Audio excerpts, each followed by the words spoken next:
When you're doing academic research, you want to use keywords when searching for articles within the databases. Keywords are the most important aspects of your research question, as the databases don't work best with a lot of extra words.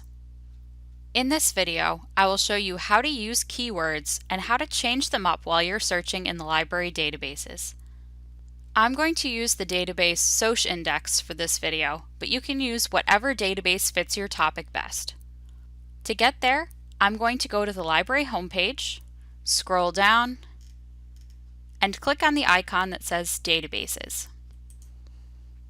On the A to Z Databases list, I'm going to click on the letter S, and then on the link for SocINDEX with full text.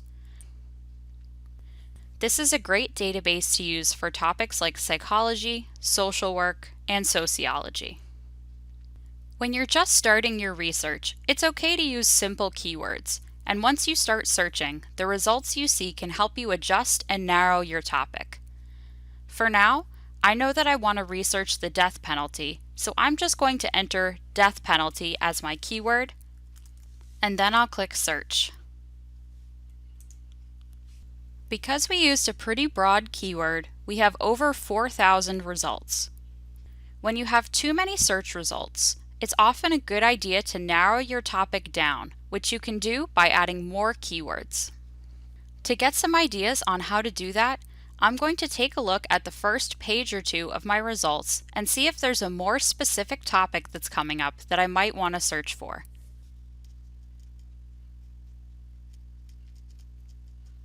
For example, I'm noticing that a couple of these results are looking at race and the death penalty, as you can see in results 2 and 4.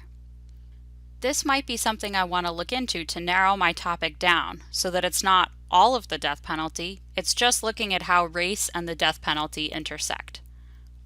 To narrow my search down, I can go up to the top of the page, and in the second keywords box, I can enter the word race. If you're searching in a database that only has one search box, you can just type the word "and" between your two search terms. Now, I'm going to click search and see what that does to my results. Adding a second keyword narrowed down my results a lot. We now have only about 500 results. As I look through the results, it looks like they're all on this more specific topic of both the death penalty and race, which is a good indicator that I've got a good topic to start with. For now, I'm going to scroll to the top of the page and click New Search to start a separate search. While you're searching, it's a good idea to experiment with different combinations of keywords as you're searching. Even words that mean the same thing will often produce different results in the databases, so it's a good idea to try several different searches to see what works best for your specific topic. For this second example, I'm going to research the effects of social media on teenagers, so I'm going to add the keywords I already have to the search boxes at the top. In this case, it's going to be effects and social media and teenagers. Then I'll click search to see what my results are. We only have about 100 to 200 results, likely because we used several keywords. Now we want to look at the results that come up and let them guide our keywords. For example, in this first result, I'm noticing that the title uses the word adolescents rather than teenagers. These two words mean pretty much the same thing, but they're often used in different contexts, so we might want to expand our keywords to include the word adolescent. Because we already have a search term that means something similar, we can click into that search box and type the word "or" and then add our second term. When we use the word "or" between two terms, the database will search for our first two keywords, effects and social media, as well as results that use either the term teenagers or the word adolescents, which means it should help bring in more results.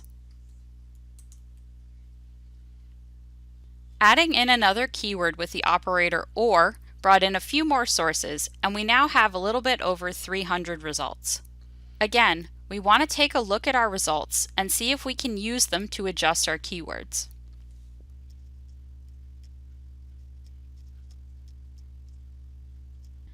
These articles are pretty much all on my topic, but I'm noticing that they're focusing in on a wide variety of different effects rather than one unified effect.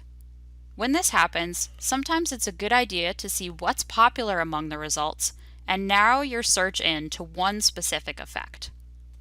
I'm noticing that a couple of these articles are talking about bullying and how it relates to social media and teenagers specifically, which might be something that I want to focus in on.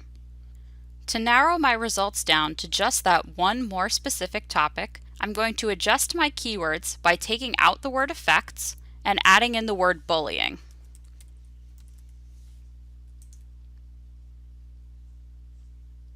As you can see, we now have a completely different set of results, more focused on social media, teenagers, and bullying than our original search.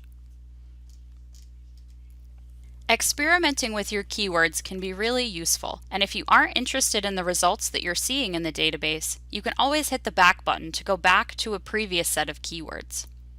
If these results were not what I was looking for, I could keep experimenting with my keywords until I found articles that did fit my research needs. As I mentioned earlier in the video, as a general rule, if you have too many results, try adding more keywords or using more specific terms. If you have too few search results, try using less keywords or making them more broad. Coming up with keywords and using them in the databases takes practice, so it's okay if you're not an expert at first, and you can always ask for help if you need it.